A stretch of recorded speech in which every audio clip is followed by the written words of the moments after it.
My lucky number is 13. Bonjour et bienvenue dans 13, le podcast en français consacré à Taylor Swift. Mettez votre chapeau de cow-boy, sortez vos bracelets et suivez-nous dans l'incroyable univers de Taylor.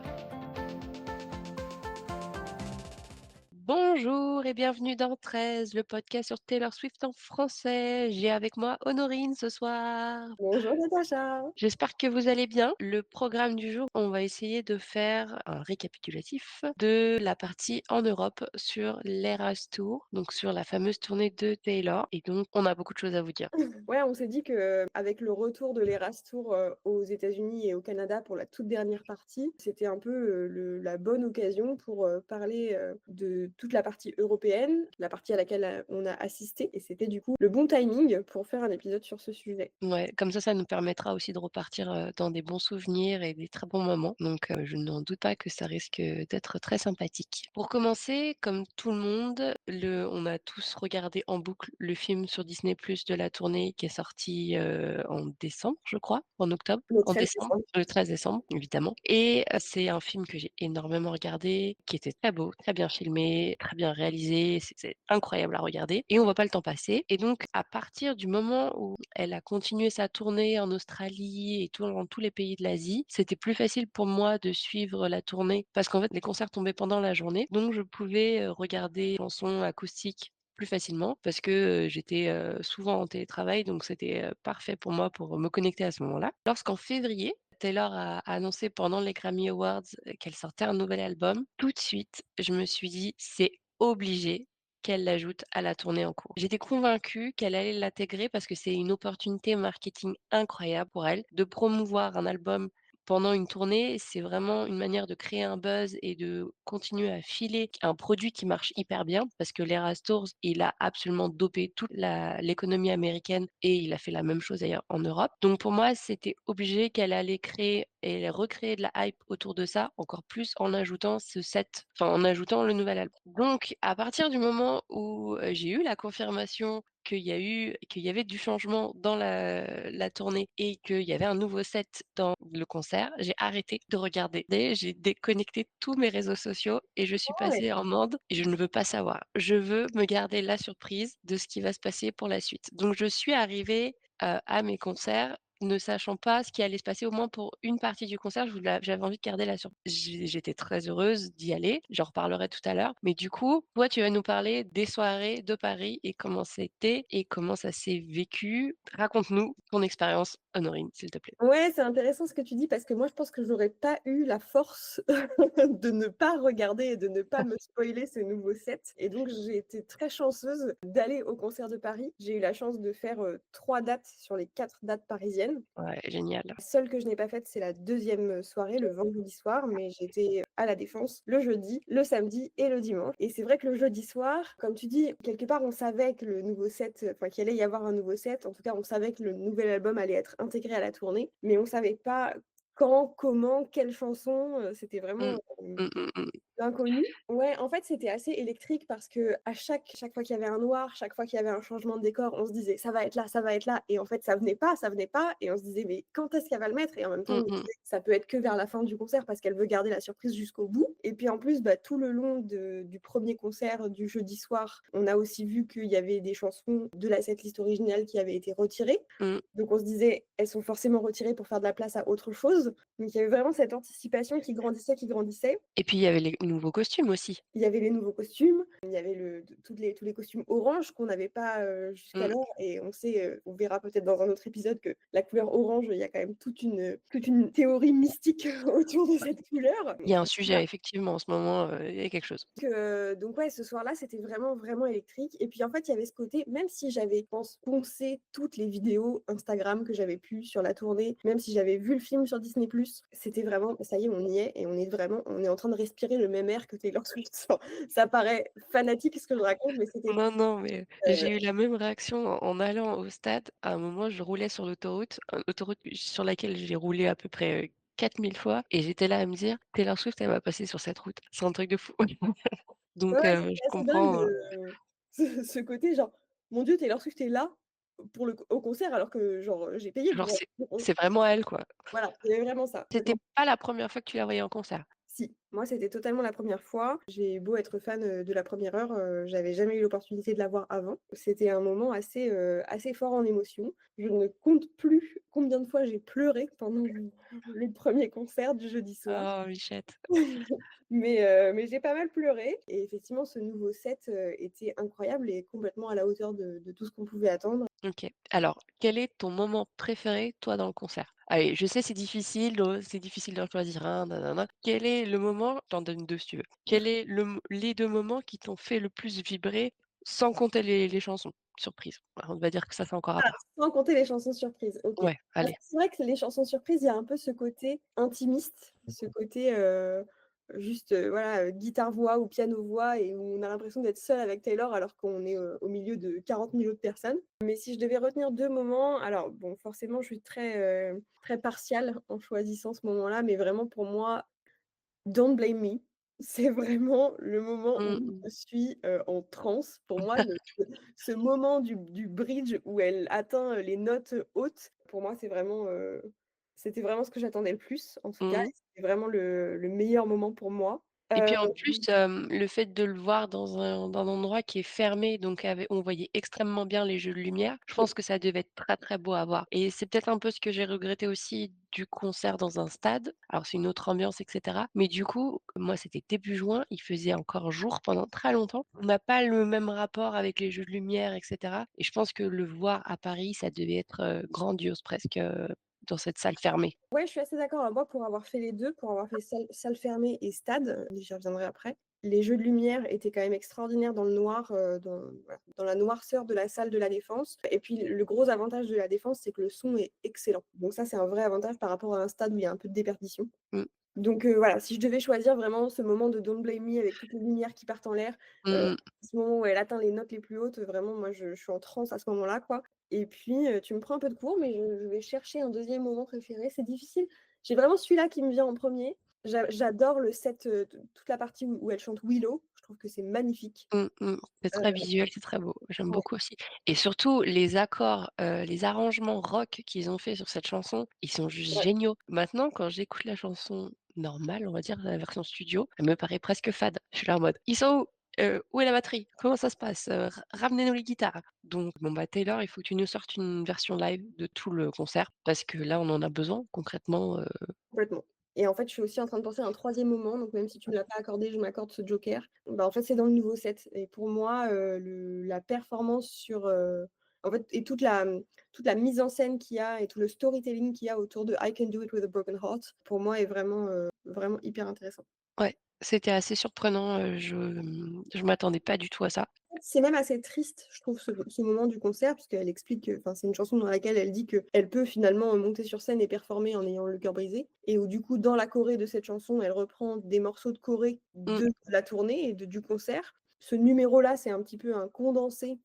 Bah, c'est une mise en abîme un peu de ce qu'on vient de Exactement. voir pour, le sublimer en disant, «Regardez ce que je suis capable de faire, aujourd'hui». Ouais, mais il y a un côté un peu triste dans cette chanson, du coup. Ah oui, bah, moi je la trouve hyper triste cette chanson. Elle est tellement paradoxale dans le tempo qui passe et dans les paroles derrière qui sont en mode, «Ah oui, mais en fait, là, j'ai envie de me jeter du deuxième quoi». C'est ça devait être sympa le jour où il a dû lui montrer ça Taylor à Jack, elle a dû lui dire: «Alors j'ai une idée, suis-moi, on va y aller». C'est vrai. Et toi alors, qu'est-ce que tu as préféré, c'était quoi tes moments préférés du concert? Mon moment préféré, je pense que ça a été il y a 2 moments clés. Le premier, c'était, My Tears Ricochet. Je trouve que cette performance, elle est incroyable. Cette sorte de marche funéraire comme ça, où elle est suivie par ces danseuses comme ça et elles font rien à part marcher, où c'est vraiment extrêmement bien fait, c'est très, très puissant. Ça m'a mis les frissons. Bah, toute la chanson, c'est une chanson que j'adore, mais et l'autre partie du concert qui m'a le plus plu, c'est vraiment le set 1989 où je trouve que c'est vraiment le feu. Ça ne s'arrête pas. À partir du moment où tu entends les premières notes de guitare de Style, franchement, tout s'enchaîne. C'était vraiment une ambiance électrique. Tout le monde chantait, tout le monde était debout, tout le monde dansait et je trouvais que vraiment c'était très, très réussi, autant dans l'ambiance que dans, bah, la mise en scène et cetera. Donc vraiment, ouais, c'est deux grands moments forts que j'ai aimés du concert. Dans tout le concert évidemment. Oui, évidemment, tout le concert est fabuleux, on l'a vu plusieurs fois, on l'a vu en live, on l'a vu à la télé, on l'a vu, parfois au cinéma, donc je pense qu'il y a pas de doute là-dessus. Mmh mh. Est-ce qu'on reparle un petit peu des costumes, des nouveaux costumes qui sont sortis, justement avec, cette partie européenne? Elle a profité de Paris pour faire la primeur sur plein de nouveaux costumes qu'elle a sortis. Alors de mémoire, hein, on a un nouveau costume pour Lover. ouais, on en a même 2, je crois, non, pour Lover? Ah, on a le nouveau body et la veste. Ah oui, c'est vrai. Donc on a alors des nouvelles robes pour Speak Now, on n'arrive plus à les compter tellement il y en a. Concrètement, il y a pas de chansons, mais par contre des robes, on en a. Alors vraiment ça, pour moi, c'était vraiment je pense qu'il faut qu'on en parle Natacha. La grosse déception. Ouais, pour moi, le fait qu'elle ait retiré Long Live de la setlist, c'était vraiment je l'ai vécu comme un deuil. Tu t'en es toujours pas remis d'ailleurs. Je m'en suis pas remise, non. Fearless, moi j'aime beaucoup, les nouveaux costumes. J'aimais pas trop, ces espèces de nouilles là qui pendouillaient là comme ça me plaisait pas trop donc j'étais bien contente de voir des nouveautés. Je fais le tri dans ma mémoire. Je suis un peu déçue d'avoir perdu la robe Evermore marron à paillettes. C'est vrai qu'elle était très belle.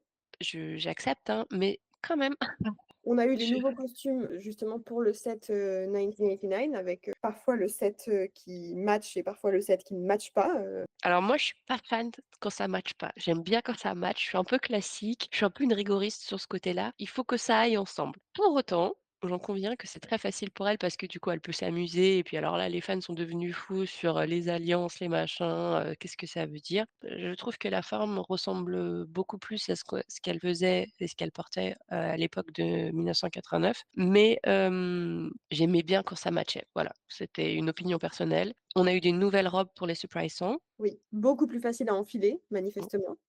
C'était surtout un problème de logistique finalement, hein, parce que plus d'une fois elle s'est retrouvée avec le bras, pas dans la manche. Alors pour Reputation, toujours rien de nouveau, mais bon, ça tout le monde le sait. Pour le set Torture Poets Department, on a eu plusieurs robes et plusieurs, ensembles pour, I Can Do It With a Broken Heart. Moi, je suis pas trop fan de la robe du début, la grosse blanche là, mais elle convient très bien à l'esthétique de cette, ère-là. Bah, il y a un peu une vibe robe de mariée et C'est bon, vrai. le thème du mariage est quand même assez récurrent dans cet album, donc pour moi, il y a quand même, une logique. On viendra certainement sur ça dans un autre épisode. Pour moi, il y a une logique en termes d'esthétique et en termes de message dans l'album. Maintenant, je suis d'accord que c'est pas forcément, la plus belle tenue du concert, à mes yeux. Je pense qu'elle répond à effectivement l'esthétique de cette ère puisque quand elle l'avait annoncé, aux Grammys, elle avait cette robe-là avec robe bustier de chez, je me demande si c'était pas Vivienne Westwood ou je ne sais quoi et pour, l'album Midnight, on a eu 2 nouveaux bodysuits qui sont arrivés un peu plus tard, je crois, que Paris, non? Oui, largement plus tard, ouais, ouais. Puisque je crois que le tout dernier en date, il a dû Il est arrivé à arriver, Londres. Ouais, ça, je l'ai vu. Moi, j'adore ce bodysuit dans Midnight, je le trouve absolument magnifique, ça lui va parfaitement. Les Karma jackets, c'est devenu presque iconique maintenant quand on croise des gens. Je me souviens avoir fait un festival, mi-juillet et je croisais des filles avec des vestes comme ça et j'étais là: «Elle était au concert, elle était au concert» et mes potes, ils me disaient: «Comment tu sais?» «Je sais, s'inquiétez pas, on se reconnaît entre nous». C'est vrai Donc qu'il y a un peu ce côté signe de ralliement maintenant quand je vois des personnes, alors principalement des nanas, mais dans les transports en commun ou dans les rues de Paris, avec du merchandising de la tournée ou avec, même des bracelets d'amitié au poignet ou avec juste le tote bag, de la tournée. Je me dis: «Ah, toi, tu fais partie de ma communauté». est-ce que tu lances un regard, «Je sais que tu sais», toi aussi, je sais que tu sais? Si moi-même je porte du merch, oui. Non, parce que sinon c'est pas bien. Sinon, je me suis dit: «Les gens vont me prendre pour une folle, ça ne va pas être possible». Exactement. Est-ce que tu sais combien de dates elle a fait en Europe? Une cinquantaine, 51 je crois pour être précise. Ouais, c'est fou et elle en a fait Il y en avait 6 en France en tout, c'est ça. c'est fou, 10.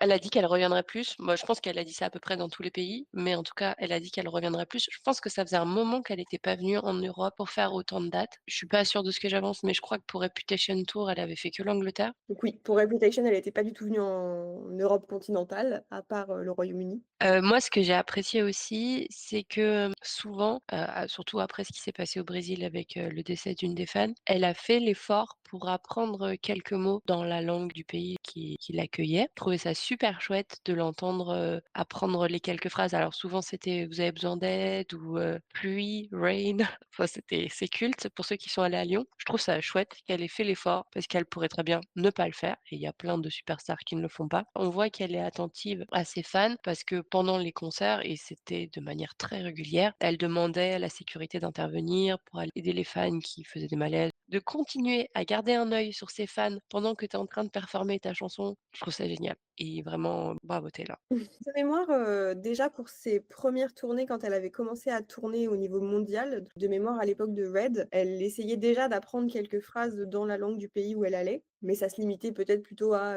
«Bonjour, je vous adore», ce genre de trucs. Alors que là, effectivement, c'était aussi des phrases du genre apporter de l'aide aux fans, quoi. Oui, alors effectivement, il y a toujours la phrase, «Bienvenue au Eras Tours», qu'elle dit au début de chaque concert, qui est dans chaque langue, et cetera. Donc ça, c'est déjà très mignon. Et toutes les stars de son ampleur ne font pas l'effort, ne serait-ce que de s'assurer que les fans vont bien pendant son concert et effectivement, ça a été le cas à plusieurs reprises. Alors, il y a eu cet événement un peu traumatique au Brésil et qui a dû sûrement, la pousser à encore plus de vigilance, Mmh. mais je pense que foncièrement, elle est comme ça, en fait. Ouais, oui, c'est sûr. Alors, là, on est parti, on discute comme si on était 2 personnes qui sont très, très au courant de Taylor Swift. Il y a une partie du concert qui est très intéressante, qui est unique à chaque fois, qu'elle fait à chaque concert, alors je saurais pas dire quand elle a introduit ça. Il me semble que c'était dans le Speak Now Tour, de ce que j'ai vu, qu'elle a commencé à faire ça. Oui. Qui sont ce qu'elle appelle les acoustic surprise songs, les chansons surprises, qui est un moment ultra attendu par les fans parce qu'en fait, chaque soir, donc elle a sa setlist, elle a son concert qui est rodé au millimètre près et il y a ce petit moment où elle arrive, où elle est juste devant vous avec une guitare, un piano et elle choisit tous les soirs de vous chanter une, 2 ou 3 chansons ou faire des mash-up et cetera et tous les soirs, elle change. Donc c'est ce qui fait que chaque concert est unique. Voilà, c'est quelque chose qu'il faut garder à l'esprit si vous êtes pas des Swifties confirmés ou même juste, des amateurs, mais ça n'en reste pas moins quelqu'un qui a envie de passer du temps avec ses fans et qui fait l'effort de faire quelque chose de personnalisé aussi. Ouais, complètement et d'ailleurs, tu parlais des mash Pour moi, le fait qu'elle commence à faire des mash ça a un peu libéré le champ des possibles, et là, on a vu que vraiment elle s'éclatait à essayer de trouver des chansons qui allaient pouvoir, aller ensemble, qu'elle allait pouvoir mixer les unes avec les autres et en fait, bah, là où avant on se disait: «Quelles sont les 2 chansons que je pourrais avoir dans mon set acoustique le jour où je vais voir Taylor Swift en concert?» et ben, en fait, de là, ça pouvait devenir 3, 4, 5 chansons,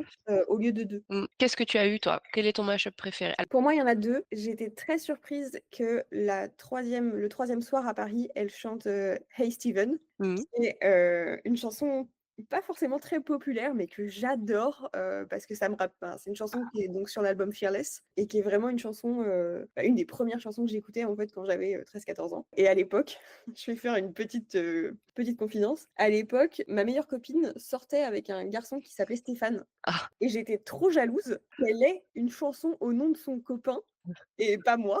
elle devait l'avoir fait exprès. Exactement. Donc bref, j'adore Hey Steven et puis par contre, bah, j'ai eu, quand même, un petit coup de cœur, sur le quatrième soir à Paris où elle nous a gâtés parce que Travis, son amoureux était dans le public et où donc, elle a, fait un petit mash-up, entre The Alchemy et Red, enfin plusieurs chansons de Red et ça c'était vraiment très chouette. Mmh, toi, ton expérience des surprise songs, qu'est-ce que tu en penses? Ah, Alors, en fait, c'est assez rigolo parce que quand j'ai réservé mes billets et quand j'imaginais aller, au concert, je me disais: «Oh là là, je veux absolument telle ou telle chanson» et en fait, finalement, c'est tellement une expérience à part d'avoir Taylor Swift qui te chante une chanson en acoustique où tu as l'impression qu'elle chante rien que pour toi que, bah, en fait, peu importe ce qu'elle te chante, tu es content. Alors, je te vois faire, une tête, en tout cas, moi, je l'ai vécu comme ça. Alors, à part, peut-être, si j'ai envie d'être un petit peu, capricieuse, j'ai également eu la chance d'assister à la troisième concert de Londres, donc à Wembley et c'était en fait, le 3e concert était en fait le dernier qu'elle faisait avant de partir dans le reste de l'Europe et de revenir ensuite à Londres. mmh, Alors ce soir-là était déjà assez dingue parce qu'on a eu la présence de Travis sur scène, ce qui était quand même, folie, la folie vraiment. folie. Je pense que tout le public était en transe, mais il y a eu ce petit moment de flottement où il est apparu et où on s'est dit: «Attends, c'est vraiment lui?» et où là, tout le monde a explosé, c'était vraiment dingue. Enfin, déjà à regarder en mode: «What? Est-ce que mon cerveau est en train de processer cette information? Est-ce que ce que je vois, c'est vraiment ce qui est en train de se passer ou est-ce que c'est une vue de l'esprit?» comme on dit. Ouais, ouais, c'était complètement fou et en fait, j'ai juste eu le temps de sortir mon téléphone et de filmer l'écran géant. Je mettrai peut-être la vidéo sur Instagram, mais c'était vraiment dingue. Mais pour revenir aux surprise songs, du coup, ce soir-là, eh bien, elle a fait, Us avec Gracie Abrams qui est venue sur scène. La chanson était sortie 2 jours avant et j'avoue que j'étais un poil déçue parce que, j'avais même pas encore eu le temps d'écouter la chanson, qui était sortie 2 jours avant. Je suis pas particulièrement, une fan de Gracie Abrams et en plus c'était le dernier concert auquel j'assistais, donc je savais que c'était la dernière fois que j'y allais et oui, j'aurais préféré autre chose, mais Mmh. c'était quand même très bien. Non, mais je te comprends. Moi, j'étais un peu dans le même mood, en fait, j'avais une dans ma tête, j'attendais ça, donc j'étais pas vraiment prête à recevoir complètement tout ce qui s'est passé. Pour autant, je tiens à modérer mon propos, j'ai quand même eu 2 de mes chansons que j'adore, même une qui est vraiment dans mon top, tac, tac, tac. You're on Your Own Kid, ça c'est vraiment une de mes chansons que j'aime le plus et je pense qu'elle aurait dû le mettre dans la setlist vu le nombre de fois qu'elle l'a chanté en surprise song, mais ça c'était, c'est un avis personnel. Mais je suis très heureuse de l'avoir eu parce que vraiment ça m'a fait ma soirée, ça m'a fait même les 2 soirées. Elle a chanté aussi, Long Story Short que j'adore de l'album Evermore et vraiment ça c'était vraiment un grand moment pour moi. Très, très, très heureuse de ça, mais ça a été dur pour moi quand, 3 jours plus tard, elle a chanté à Édimbourg 4 chansons que j'adore, quoi. J'étais là en mode: «Non mais tu là, fais un effort». Enfin là, c'est pas possible, j'étais là il y a 3 jours. J'ai trouvé que les surprise songs de Londres étaient toutes un niveau au-dessus, ce qui m'a, confirmé dans mon avis qu'il faut que je fasse une date à Londres la prochaine tournée parce que j'ai l'impression que c'est un peu, the place to be. Enfin, je regarde la liste là, mais enfin, c'est un peu la folie. Alors moi, j'attendais The Black Dog que j'adore. Bon, bah, voilà, c'est tombé à Londres. J'espérais aussi qu'il pleuve parce que la première nuit où je suis allée à Lyon, il y avait un gros risque de pluie. Je vais dire quelque chose, je vais pas me faire des copains, mais c'est pas grave. J'espérais qu'il pleuve pour que Paramore soit annulé et pour qu'elle emmène Hayley Williams avec elle pendant les surprise songs pour qu'elle chante Castle Crumblings parce que j'adore cette chanson. Je la trouve absolument magnifique et je sais qu'elle avait fait ça pour, Sabrina en Australie où elle avait pas pu faire sa première partie un soir et donc du coup, elle l'avait fait venir dans les surprise songs et c'était un peu un rêve de ma part en me disant: «Il faut qu'il se passe ça, il faut qu'il se passe ça va être incroyable». Bon, bah, il s'est pas passé ça du tout, mais c'est pas grave. Je suis très, très, très heureuse d'avoir vécu ce que j'ai vécu. Non, je pense que Ça c'est vraiment une expérience incroyable, que clairement, 2024 est dans le top de nos meilleures années. C'était vraiment, un peu hors du temps et un peu hors de tous les problèmes qu'il y a, partout dans le monde et c'est juste un shot de bonne humeur et de bienveillance et de paillettes et c'était C'est exactement ça. J'ai eu un énorme coup de cœur, moi, pour l'ambiance et la bienveillance, en fait, entre toutes les personnes. Discuter avec plein de gens, dans le bus, dans les toilettes, dans le stade, à gauche, à droite. C'est vraiment une expérience unique, en fait, d'aller au concert de Taylor Swift, de s'arrêter comme ça avec des inconnus et de se mettre à parler avec eux et de leur proposer des bracelets. Enfin, vraiment, c'est quelque chose qui m'est jamais arrivé avant et c'est vraiment un moment à part et c'est un moment qui fait du bien, qui apporte beaucoup de douceur, beaucoup de sourire et c'est vraiment rare aujourd'hui dans la vie globalement, mais aussi dans les concerts. Je suis heureuse en plus d'avoir partagé cette expérience avec des personnes qui me sont chères à mon cœur. Que pour moi, c'était vraiment un très, très bon moment. J'ai pris, beaucoup de plaisir à me préparer, faire mes tenues, à faire mes bracelets. Enfin pour moi, c'était vraiment un momentum, comme on dit, dans mon mois de juin. ouais, je suis assez d'accord. En fait, il y a un peu, tu sais, cette ambiance de quand tu as trop bu et que tu sympathises avec les meufs dans les toilettes d'un bar, un peu crasseux Mmh. et ben, c'était ça, Ça mais m'arrive jamais. et ben, c'était ça, mais pendant 3 heures et demie et sans avoir bu. Ce qui est quand même extraordinaire. Enfin, à part à Londres où clairement il y a une culture de l'alcool qui est dingue et Alors où on moi peut perso, presque j'ai picolé pendant le concert, hein, mais moi j'étais déjà ivre de Taylor, tu vois? Donc je n'ai pas eu besoin de boire, Natacha. si, si, avec ma copine avec qui on est allé la deuxième soirée, on a bu, pas mal de champagne et c'était cool. Voilà, je vais m'arrêter, à ça. J'aurais voulu faire plus de dates, mais logistiquement, c'était pas possible. Mais par contre, j'ai déjà un PEL qui est prêt pour la prochaine tournée. Faut juste avoir des places maintenant. Ça va être, la guerre. C'est vrai que pour moi, c'était un peu le seul point noir de toute l'expérience qui va avec, c'était vraiment, la guerre Ticketmaster. Parce que sinon, c'est vrai que rien que le fait, comme tu dis, de préparer la tenue, de préparer les bracelets, il y avait tout un truc en amont des concerts où c'était vraiment, ça faisait partie de l'expérience. Mais ce petit passage d'expérience de la guerre, Ticketmaster, ça, c'était vraiment pas cool. Ouais, j'avoue. Bon, du coup, maintenant, la tournée européenne, elle est terminée. Du coup, là, dans quelques jours maintenant, la tournée reprend pour la toute dernière partie aux États-Unis et au Canada. Est-ce que tu as des prédictions, Natacha? Est-ce que tu as des choses dans ta boule de cristal? J'ai plein d'idées, je ne me base sur absolument rien à part mon ressenti. Je pense qu'il y aura des nouveaux costumes parce que j'ai l'impression qu'elle a pas fini de s'amuser avec ça. Elle a dit à un moment qu'elle je sais plus avec quel designer, mais qu'elle avait fait faire il y avait une histoire de 25 et une robes. On en a vu que 20. Mais en gros, il y a des costumes qu'on n'a pas vus. On le sait qu'il y a des costumes qui sont pas apparus encore. Alors, est-ce que ce sera le fameux bodysuit pour Reputation? J'espère que tes prières seront entendues, Natacha. D'ailleurs, en parlant de costumes, s'il y a des gens ici qui jouent à Mastermind, on va vous mettre en lien quelqu'un que j'ai trouvé sur Instagram qui est absolument génial, qui fait des statistiques de costumes, fait des prévisions, et cetera. Il s'appelle Nick. Ce que j'ai trouvé génial aussi sur son compte, c'est qu'il a fait des suggestions. Je pense qu'il adore le stylisme. Il a fait des suggestions de costumes qu'il pense qui auraient dû être dans la tournée en fonction de chaque era et chaque album. Et je trouve que c'est super chouette ce qu'il a fait. Donc voilà, je sais qu'il y a beaucoup de gens qui aiment jouer à Mastermind, donc allez-y. J'ai trouvé son compte assez bien fait et en plus il fait des petits dessins à chaque fois. T'en penses quoi? Toi, nouveau costume, pas de nouveau costume? Je pense que c'est probable, la fille qui se mouille pas du tout. Je pense que c'est probable, notamment alors ça va rejoindre, une théorie que moi j'ai, qui est que j'espère ou en tout cas je suppose qu'on aura peut-être, c'est très hypothétique ce que je raconte, Oui, tu prends beaucoup, beaucoup de recul là, hein. prends beaucoup, beaucoup de pincettes pour dire que, on aura peut-être un peu plus du premier album. Ah ouais. Moi, je pense pas que la setlist, elle change beaucoup. Je pense qu'elle va tout miser sur les costumes. En revanche, il est possible qu'elle invite, plus de guests, à mon avis, notamment, bah, dans les premières dates qui seront Miami, parce que vu comme elle a sorti Florida avec, Florence and the Machine, c'était à Londres, je crois, quand elle a terminé la partie Europe. Je la vois pas aller en Floride et pas chanter Florida. Bah, d'ailleurs, moi Globalement, j'étais persuadée qu'elle allait attendre, le concert de Miami pour chanter Florida. comme quoi on peut être surpris tous les jours. Surtout, on a souvent tort. On a souvent ça.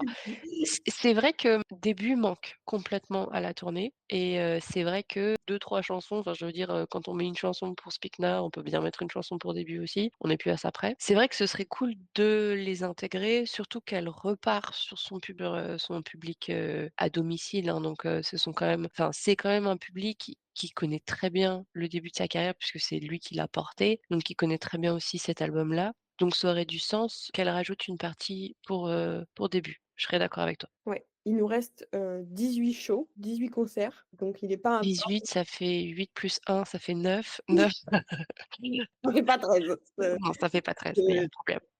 j'ai tordu les calculs dans tous les sens, mais ça ne fait pas 13. Également, je pense qu'elle annoncera la prochaine Taylor's version sur scène. Pour moi, c'est vraiment trop une opportunité marketing, encore une fois pour elle, c'est vraiment une reine du marketing, faut pas oublier ça, hein. C'est une businesswoman, elle est quand même, là pour faire de l'argent, même si elle aime bien chanter et tout ça, elle est aussi là pour faire de l'argent parce qu'en plus elle sait que les fans du monde entier la regardent, mais je pense plutôt sur les shows de la fin. Après, je peux très bien me tromper. Et alors, laquelle? Bah On ça récupère d'abord son nom ou sa réputation? je pense que ça c'est un sujet d'épisode en entier parce qu'on a de quoi, en parler, pendant vraiment longtemps, OK, OK. donc Si, je vais botter en touche.